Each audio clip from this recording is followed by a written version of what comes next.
3-year meat exporters accreditation ipinagkaloob ng DA sa Brazilian, Germany, Hungarian, Polish firms. Narito ang news scoop ni Laika Cuevas.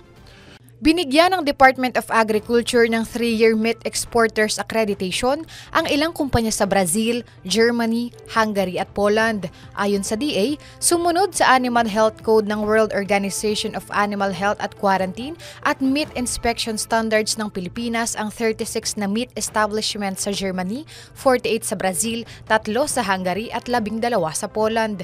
Tinitiyak ng exporter accreditation na ang cattle, swine at poultry meat na nagmumula sa ibang bansa ay ligtas sa pathogens at iba pang sakit na maaaring maging banta sa mga Pilipino at sa multi-billion peso domestic livestock at poultry industry. Mapapaso ang accreditation na ipinagkaloob sa meat exporter sa Brazil, Hungary, Germany at Poland sa February 2027.